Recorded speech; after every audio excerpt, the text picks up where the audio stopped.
네, 오늘은 건강한 관계를 형성하는 애착의 주요 개념 두 번째 시간 갖도록 하겠습니다. 먼저 애착에 대해서 지난 시간 애착의 체계 그리고 탐색 체계에 대해서 공부했었죠. 그래서 애착 체계와 탐색 체계가 서로 이렇게 상호작용을 건강하게 해야 한다. 그리고 애착을 형성하기 위해서, 애착을 건강하게 형성하기 위해서는 양육자의 그 민감성, 이것이 굉장히 중요하다라는 이야기를 했습니다. 이전 시간에 저희가 이제 지나가면서 드린 말씀이 있는데, 애착의 대상에게도 우선순위가 있습니다. 이걸 이제 애착 대상의 위계라고 이제 설명을 하는데요. 아이가 위협을 느끼게 되는 상황이나 아니면 아이가 어떤 욕구를 느끼는 상황 가운데 애착 대상이 1차 애착 대상이 부재하면 아동은 이렇게 슬픔과 분노를 표현하고 그리고 애착 대상이 어디 있는지 찾으러 가게 되겠죠. 그런데 이게 애착 대상과의 어떤 분리불안 수준, 분리 자체가 이렇게 기쁜 일은 아닙니다. 하지만 분리 자체가 이렇게 절망적인 일도 또 아닐 수 있는 거죠. 그리고 그 대상의 유용성에 따라서 분리불안 수준이나 유용성에 따라서 애착 대상의 위계를 형성하게 됩니다. 다시 설명하자면 내가 이제 아이가 욕구를 느낄 때 엄마가 안 계시고 아빠만 계신 경우 또는 엄마 아빠가 안 계시고 할머니만 계신 경우 아이가 욕구를 느낄 때 엄마는 있고 아빠랑 할머니가 안 계신 경우 이럴 때 어떨 때 가장 그 욕구 불만족이 좀 높은가 그리고 어디에서 욕구 해결의 만족감을 높게 느낄 수 있는가 이런 것들을 우리가 좀 볼 필요가 있다는 거죠. 예를 들어서 영아가 위험에 처했을 때 애착 대상인 어머니가 도움을 주지 못한다면 그는 정서 안정을 아버지 또는 조부모, 할머니, 할아버지 또는 2차 애착 대상인 뭐 유머라든지 아니면 베이비시터 같은 그런 사람에게서 도움을 받으려고 할 수도 있을 것입니다. 견딜 수 없는 어떤 심각한 불안이나 공포를 느끼는 아이는 2차 애착 대상으로부터 위로받지 어떤 못할 수도 있죠. 그래서 자기가 원하는 바로 그 대상에 올 때까지 계속 울고 떼쓰고 이렇게 할지도 모르겠어요. 그래서 웬만한 상황에서는 그냥 그 베이비시터를 통해서도 안정을 취했는데 뭐가 많이 틀어졌는지 그냥 계속 엄마만 찾는다. 이럴 때 어머니가 그때는 정말 극처방으로 전화 통화를 하거나 아니면 조퇴를 하고 오시거나 그러는 경우들도 있죠. 몸이 많이 아프다든지 아니면 굉장히 몹시 불쾌하거나 몹시 욕구가 불만족해서 웬만한 만족 갖고는 이 기분을 다시 평정심을 찾을 수 없을 때 그럴 때는 1차 애착 대상을 아주 끝까지 찾게 되는 부분이 있게 되죠.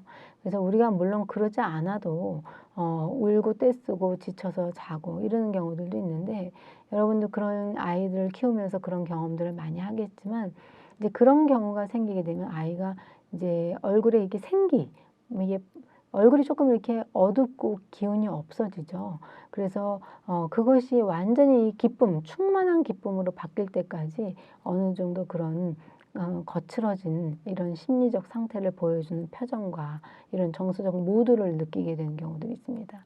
그래서 아이에게 1차 애착 대상으로부터 그 느끼게 되는 안정감이나 기쁨, 이것이 얼마나 중요한지를 또 보게 되고 또 그것이 잘 안정이 안 됐을 때 다른 사람을 통해서 또 대리만족이 되는 것들을 보면서 아기에게 보호자와 양육자로서의 대상자가 정말 필수적으로 필요하고 어떻게 이들을 어떤 원리로 만족시킬 수 있는지를 또 보게 됩니다.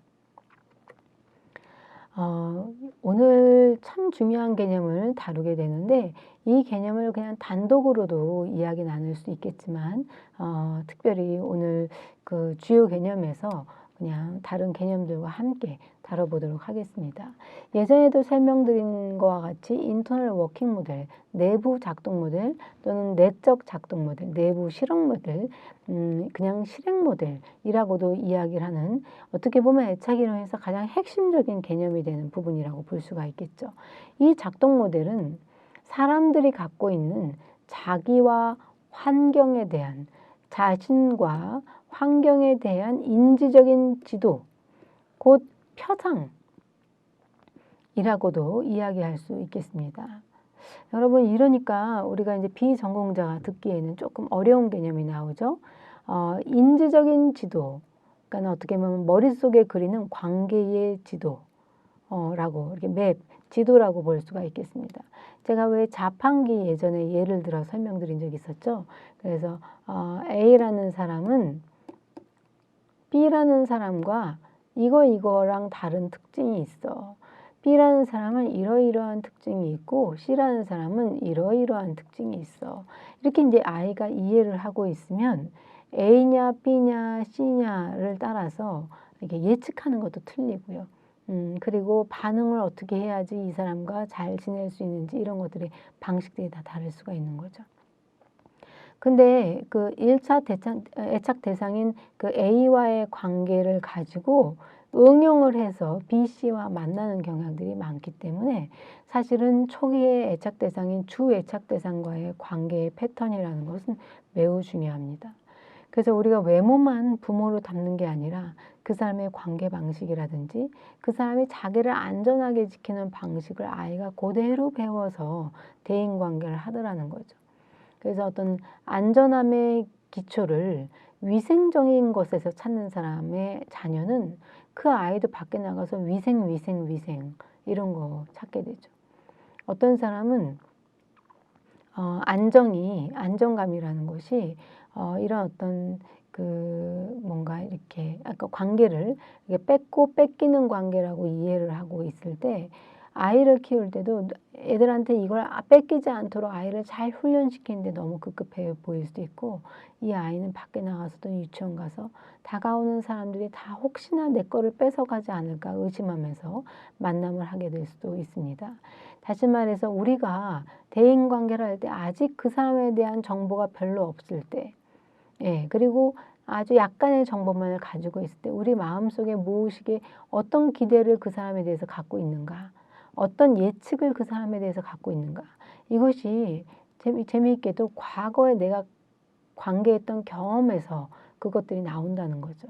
그래서 욕심 많고 자기 위주였던 사람들과 함께 지내면서 상처를 많이 받은 사람은 새로운 사람을 만나도 욕심쟁이 또는 자기밖에 모르는 사람이라고 예측하고 그 사람과 만날 가능성이 높다는 것입니다.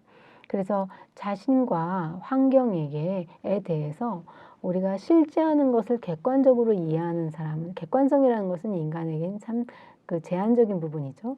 그래서 결국은 주관적 이해라는 것이 굉장히 심리학적으로는 중요한 부분인데, 이 아이가 어떻게 그 상황을 주관적으로 이해하고 인지하고 있는가, 이것이 이제 중요한 애착의 애착 행동을 결정하는 중요한 부분이고, 그것이 뇌에서 이렇게 작동을 한다는 거죠. 그것을 우리가 내부 작동 모델이라고 이야기합니다.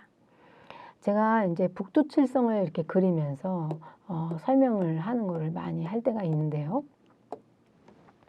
예를 들어서 이제 그 다니엘 스턴의 Motherhood Constellation이라는 책을 보면 이런 이야기를 하고 있습니다. 그러니까 Motherhood, 그 모성, 엄마죠. 엄마의 시기, 엄마 역할을 하는 시기.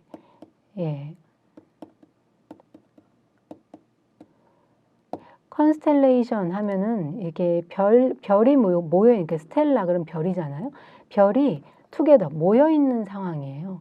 그래서 어머니 시기에 모성 별자리, 어머니 별자리. 이건 이제 약간 상징적인 책 제목인데요. 이게 무슨 내용이냐면 아이의 머릿속에 엄마의 모성상이 어떻게 형성되는가 이런 것들을 이제 설명하는 책인데요. 근데 이제 이런 걸 표상이라는 것들을 보면은 이것이 이제 여러 컷의 왜 우리 동영상은 옛날에 그 영상 필름이 있을 때 보시면 아시겠지만 한 컷 한 컷의 사진을 연속으로 찍어서 그걸 그 사진 필름을 돌려버리면 영상이 되는 거잖아요. 동영상이 되는 거잖아요. 그것처럼 아이에게도 어머니의 이미지를 형성하는 어떤 한 컷 한 컷의 사진이 있죠. 그리고 그 사진들이 이렇게 자꾸 같은 사진이 반복적으로 찍히면 그게 조금 찢어지고요. 가끔 나오는 어떤 장면들의 사진들은 좀 흐릿하고 그 사람이 이미지를 형성하는데, 이러면서 그 사람은 누구라는 걸 형성하게 된다는 것이죠. 여러분이 어머니 하면 공통적으로 인식하는 게 있죠. 엄마는 나를 낳으셨고, 그리고 어머니는 나를 품에 안고 젖을 먹이셨고, 엄마는 낳고 기르는 역할을 하다 보니까 아이의 욕구에 대해서 밖에서 돈을 벌어오시는 아버지보다는 조금은 민감했죠. 그래서 엄마 그러면 뭔가 이 나의 약점을, 이렇게 약함이 드러날 때 뭔가 위로받거나 해결받거나 하는 대상이 엄마. 그래서 여러분, 어머니를 이렇게 자랑스럽게 하기보다는 사실 많은 이 세상의 자녀들은 엄마를 불안하게 하고 엄마를 이렇게 힘들게 하고 엄마를 염려케 하면서 여러분이 엄마와 자녀 관계를 갖게 되죠. 그래서 기본적으로 어머니에 대해서 약간 좀 미안하고 받기만 하고 죄송스럽고 이런 어떤 관계, 그리고 뭔가 감사하고 고맙고 푸근하고 따뜻했던 그런 기억들을 그러니까 아주 흔하게 엄마에 대해서 아버지보다 이제 갖게 되는 경우들이 많이 있다고 볼 수 있겠습니다. 자, 그래서 아기가 머릿속에 갓난 아기가 이제 일어났어요. 일어나서 젖을 그러니까 배가 고팠어요. 울었어요. 엄마가 오시더니 대번에 배가 고파서 우는 걸 알면서 아이를 안고 따뜻한 젖을 먹여줬어요. 먹여주면서 이 아이가 엄마를 젖을 먹으면서 어떻게 해요? 눈으로는 누가 나한테 젖을 먹이나 마치 외워버리겠다는 듯이 이렇게 뚫어지게 젖 먹이는 사람을 바라보면서 한 손으로는 엄마의 또 다른 젖을 만지면서 입으로는 젖을 빨면서 이러면서 엄마 품에 포근하게 안겨서 오감 만족의 시간을 갖습니다.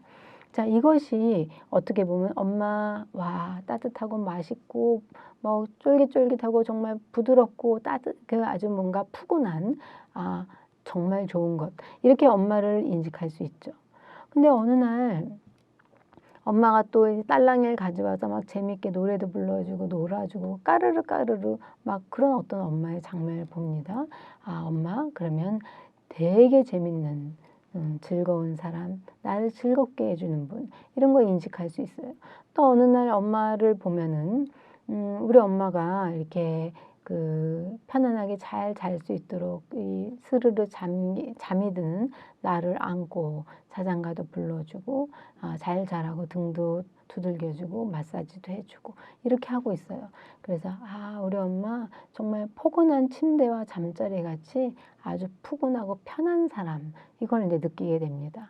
또 이 엄마는 어느 날은 또 이렇게 밖에 나가서 바깥 공기도 이렇게 경험하고, 그리고 새로운 것도 막 가르쳐주고 저건 뭐고 이거는 뭐야 이런 걸 가르쳐주면서 나의 호기심을 만족시켜 줍니다. 엄마, 내가 좋아하는 캐릭터를 막 도화지에 그림 그리고 내 손도 그려주고 발도 그려주고 그러면서 뭔가 나를 더 어떤 심오한 어떤 세계로 초대합니다. 엄마랑 직접 관계되는 건 아닌데 엄마 막 소리 지르면서 아빠랑 싸웁니다. 엄마, 놀랬어요. 애기가 엄마 소리 지르는 거 보면서 우리 엄마한테 이런 모습이 있다니. 기존의 엄마에 대해서 알고 있는 거와 또 다른 장면이 이렇게 찍히죠.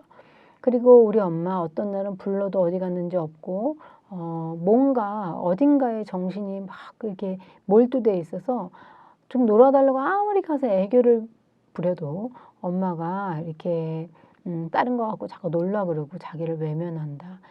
바쁘고 되게 무심한 엄마. 이런 엄마를 같은 엄마인데 같은 모습 다른 느낌의 엄마를 쭉 경험하게 되는 거죠. 그러면서 이 아이가 우리 엄마는 이런 사람이구나 라고 하는 어떤 상을 딱 형성하게 되는 겁니다. 이게 별자리처럼 한 개 한 개의 별이 만나서 특정한 그림을 형성하듯이 이런 장면 저런 장면이 계속해서 겹치면서 우리 엄마는 재밌는 때도 있고 맛있는 때도 있고 포근한 때도 있고 따뜻한 때도 있고 굉장히 무서운 때도 있고 굉장히 냉정한 때도 있어. 이거를 같은 사람에게서 느낀다는 거죠. 이것이 이제 표상이죠. 그래서 엄마 그러면 내가 느끼고 있는 어떤 표상 이런 것들을 형성하게 된다는 것입니다. 그래서 이 직접 또는 간접 경험을 그 대상에 대해서 하면서 그 사람이나 장소나 생각이나 문화나 사회구조 정말 세상 그리고 세상 속에 살고 있는 우리 자신에 대한 모든 것이 포함이 되는 이 내부작동 모델의 그 장치를 통해서 새로운 정보가 들어오면 아주 순식간에 그 정보가 처리가 되고 자신을 안전하고 행복하게 하기 위한 판단과 결정이 나면서 행동으로 나오게 된다는 거죠. 내부작동 모델이 어떻게 형성되어 있냐에 따라서 같은 장면에 대한 이해와 반응 행동이 달라질 수 있는 것입니다. 내부작동 모델이 하는 한 가지 기능은 자신의 외부 세계에 대한 정보를 선택하는 것입니다. 여러분 애착에서는 주요 개념, 중요한 어떤 내용 중에 사실은 주요 애착 대상이 참 중요한데 그리고 또 애착을 건강하게 형성했느냐 아니냐를 결정하는데 굉장히 중요한 장면 중에 하나가 바로 정보 처리 능력에 있습니다. 그래서 제가 안정애착은 매우 중요합니다. 저는 아무래도 여자분들 많이 만나다 보니까 남편이 달라져요. 제가 이제 그런 이야기를 한 적이 있는데 왜냐하면 이 세상에 많은 어떤 사람들이 있는데 그중에 이 사람을 만나면 내 인생이 어떻게 될까라는 걸 곰곰이 생각해서 아는 게 아니라 그냥 마치 생물학적 반응처럼 알게 된다는 거죠. 그래서 건강한 애착을 형성한 사람은 자신에게 득이 되는 사람을 좋아합니다. 우리가 잘 컸으면 우리는 잘 살아갈 것입니다. 직장 생활을 하면서 또 가정을 이루어서도 그 안에서 내가 감당할 수 있는 적절한 것들을 항상 누리며 잘 살아갈 것입니다. 그것은 가르쳐서 되는 게 아니라 경험이 바뀌어서 되어지는 거죠. 애착은 배워서 바뀌는 게 아니고 나를 성장시키는 새 경험이 들어와야지 바뀌는 것입니다. 그래서 이제 이런 외부 세계에 대한 정보 처리가 정확하고 건강한 선택이 가능해졌을 때 사실은 건강하게 회복됐다고 볼 수가 있는 거죠. 영아는 생후 초기 1년 동안 애착 관련된 사건이 진행되는 사이에 이 내부작동 모델을 형성해 나가거든요. 얼마 동안 형성한다 그랬습니까? 생후 초기 1년. 하지만 예전에 제가 설명한 것과 같이 한 번 형성되고 끝 하는 게 아니라 애착이라는 것은 뇌에 저장되는 어떤 정보 처리 방식이고 그것이 평생 뇌세포가 변화되는 것 같이 뇌가 상황을 처리하는 방식도 계속해서 변하기 때문에 애착은 변화 가능한 영역이라고 볼 수 있겠습니다. 새로운 상황, 환경에 노출될 경우에 이에 적응하기 위해서 자기 안에 있는 저장된 정보들 중 상황에 맞는 어떤 특정 정보를 선택하기도 하고요. 또 특정 정보를 만들어내기도 흡수하기도 합니다. 그리고 그것을 바탕으로 반응을 보이게 되는 것이죠.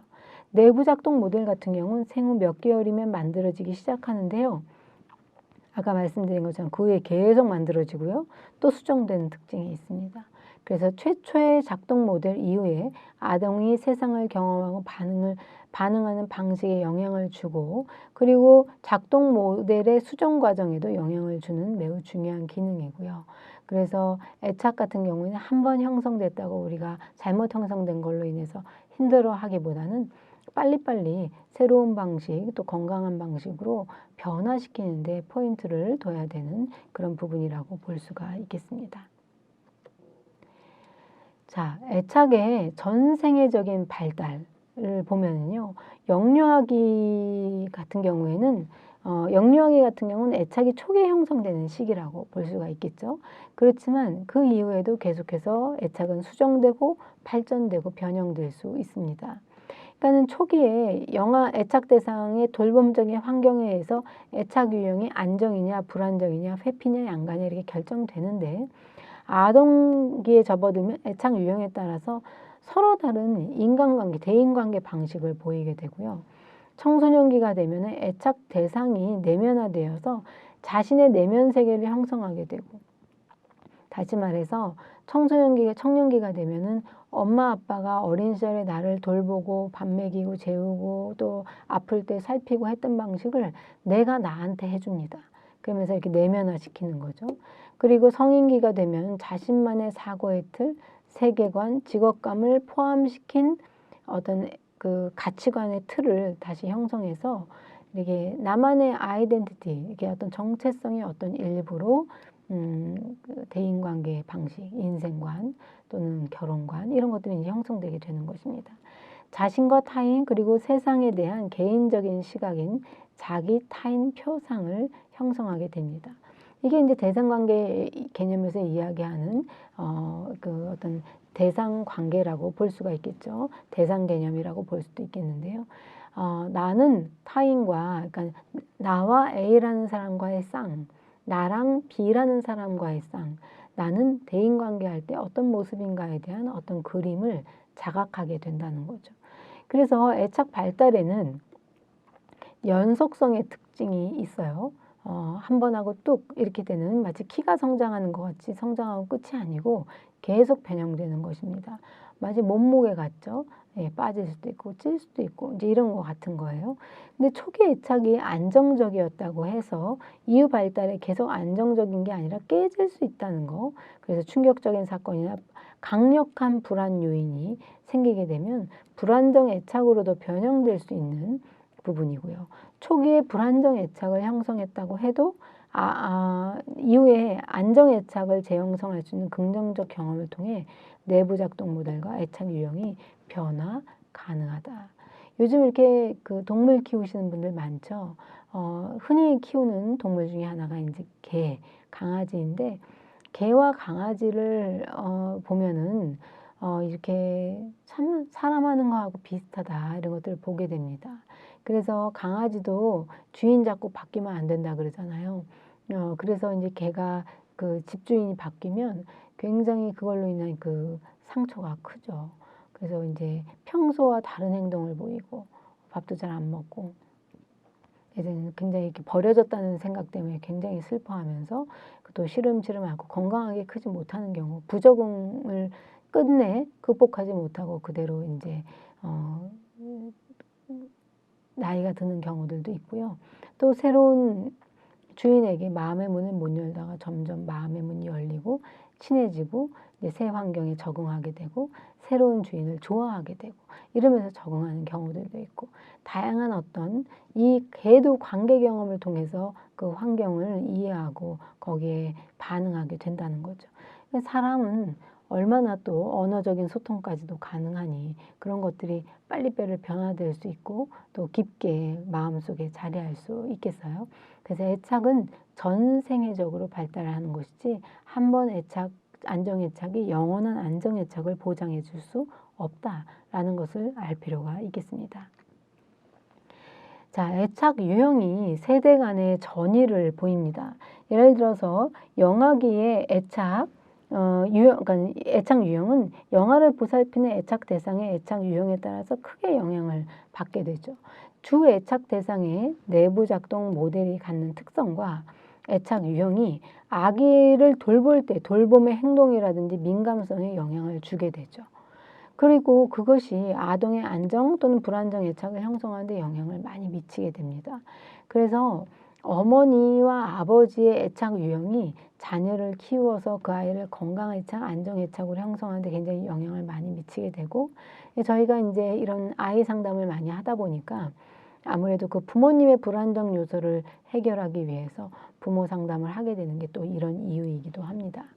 여러분이 애착, 그러면 이 세대 간 전이가 나오니까 부모의 양육 행동을 우리가 간과할 수가 없어서 또 이 얘기를 보게 되는데